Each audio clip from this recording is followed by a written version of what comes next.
David Lynch, merci beaucoup d'avoir accepté de nous parler. Je suis ravi de vous rencontrer à Paris.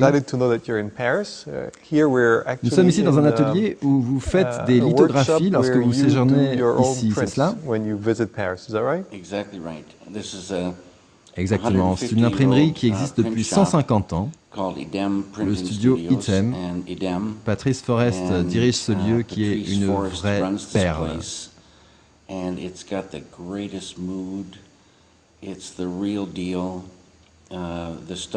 C'est génial. Les pierres lithographiques ici sont les mêmes pierres sur lesquelles Picasso, Matisse, Miro, tous les grands travaillaient. Donc l'endroit a une grande histoire et l'inspiration vient facilement. Vous êtes à Paris pour promouvoir un film. Un court-métrage que j'ai fait pour Dior. Il a été conçu pour Internet, il sera sur Internet en mai. Je suis ici pour faire un peu de relations publiques. Et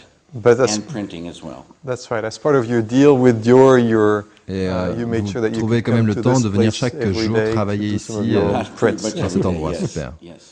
Excellent. Je suis très intrigué par le fait qu'il y a quelques années déjà, vous vous êtes beaucoup intéressé à la méditation, en plus de tout ce que vous faites, vos films, votre art. Pouvez-vous nous dire comment tout a commencé, ce qui s'est passé au début, comment ça a évolué?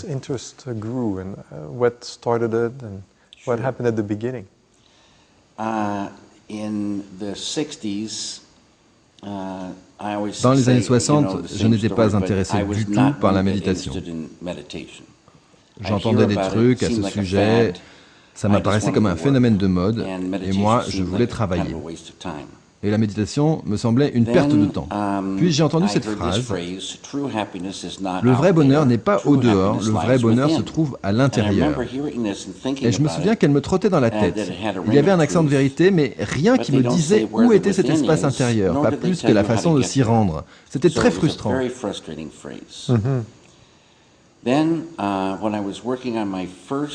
C'est pendant que je travaillais sur mon premier film que j'ai soudain pensé que la méditation était peut-être la voie qui conduisait à cet espace intérieur.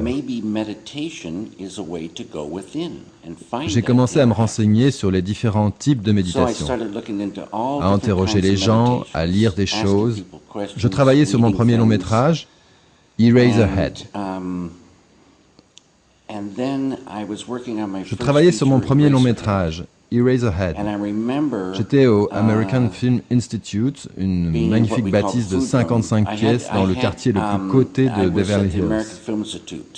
J'avais récupéré les anciennes étables, avec les étables, un grenier, des garages, des dépendances.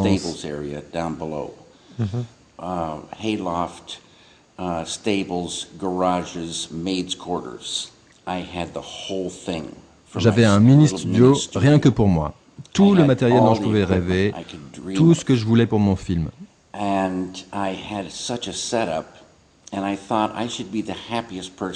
J'aurais dû me sentir le plus heureux des hommes, mais je ressentais que ce bonheur était superficiel. Il n'y avait rien à l'intérieur.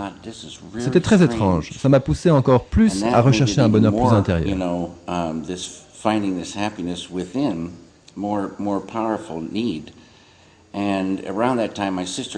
À cette époque, ma sœur m'appelle, elle avait commencé la méditation transcendantale.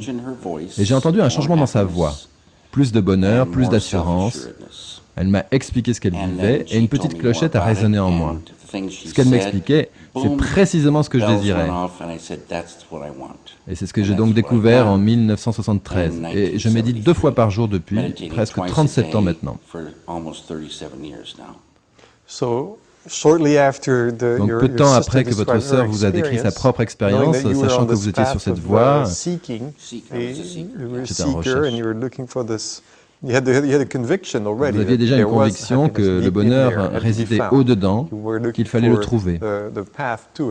Vous recherchez le chemin et c'est l'expérience de votre sœur qui a produit le déclic. Cette façon particulière d'y arriver qui a été pour vous la méditation transcendantale. Pouvez-vous nous dire en quelques mots comment vous caractérisez la méditation transcendantale?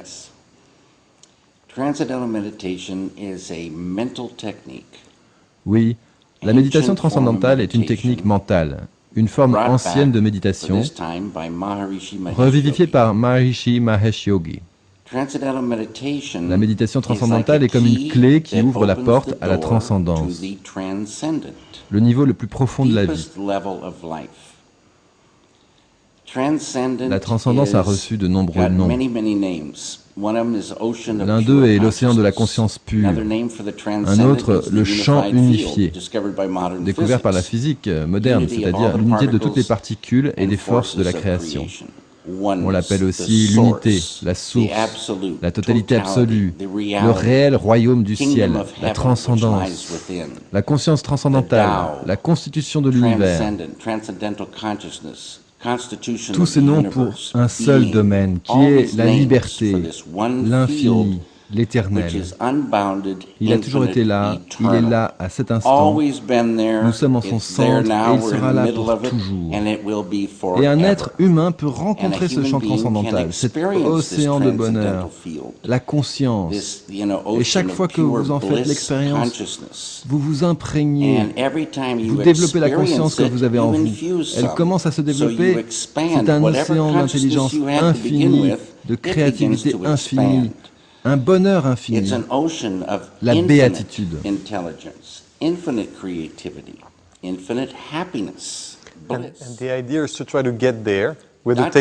Et l'idée est d'essayer d'y arriver avec une technique.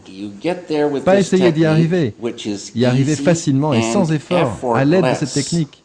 Ce n'est pas une forme de concentration ni de contemplation. Vous utilisez un mantra. Le mantra de Maharishi oriente votre conscience à l'intérieur. Une fois tourné vers l'intérieur, vous vous laissez descendre au travers des plus subtils niveaux de l'esprit, des plus subtils niveaux de l'intelligence.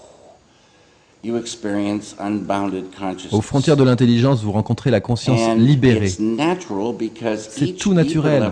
À chaque fois que vous progressez au plus profond de l'esprit, au plus profond de l'intelligence, vous rencontrez plus de bonheur, plus d'enchantement. Il vous suffit de glisser et d'aller à l'intérieur et de transcender.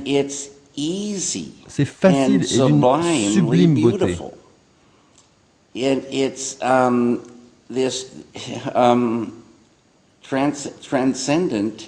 Cette transcendance, cette projection de bonheur est une béatitude.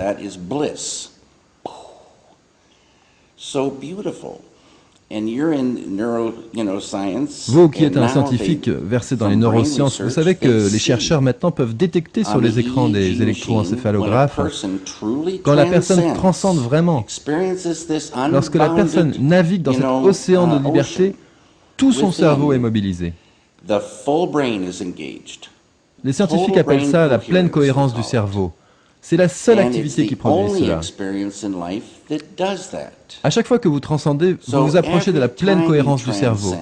Et beaucoup d'autres choses se produisent qui sont bénéfiques pour vous.